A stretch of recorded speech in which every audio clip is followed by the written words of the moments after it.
డబ్బులు అప్పుగా తీసుకుని అడిగితే ఇవ్వకుండా ఫోటోలు మార్పింగ్ చేసి బ్లాక్మెయిల్ చేస్తున్న హోంగార్డు వడ్ల అనుషపై కేసు నమోదైనట్టు పట్టణ సీఏ వీరప్రసాద్ తెలిపారు.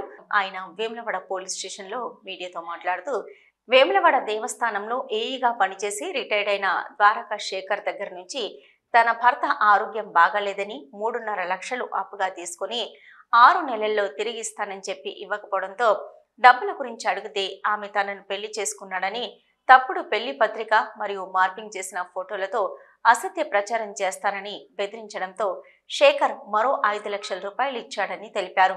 మళ్లీ అదే విధంగా 2 లక్షల రూపాయలు ఇవ్వమని బెదిరించడంతో ఓపిక నశించిన శేఖర్ వేములవాడ పోలీస్ స్టేషన్లో ఫిర్యాదు చేయగా కేసు నమోదు చేసుకుని దర్యాప్తు చేసిన పోలీసులు పూర్తి విచారణ చేపట్టారు.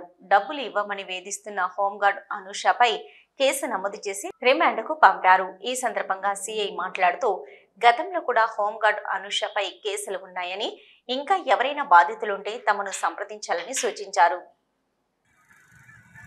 నిన్న ద్వారకా అనుష అలియాస్ వనిత అనే హోంగార్డ్గా పనిచేసినటువంటి ఆమె మీద నిన్న కేసు నమోదు చేసి జైలుకు పంపడం జరిగింది.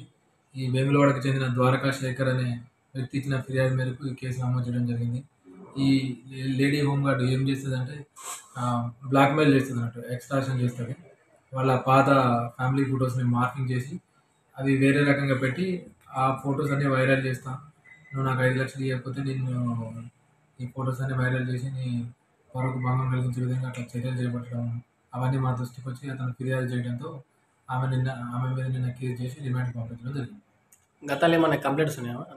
గతంలో కూడా ఈమె మీద ఒక వేములవాడకు చెందిన ఒక వ్యక్తి దగ్గర ఇదే విధంగా ఒక 40 lakhs దాకా పైసలు తీసుకొని అవి ఇవ్వకుండా అతన్ని కూడా బెదిరించిన సందర్భంలో అది గతంలో కూడా కేసు నమోదైంది. అప్పుడు కూడా ఈమెని జైలుకు పంపించడం జరిగింది.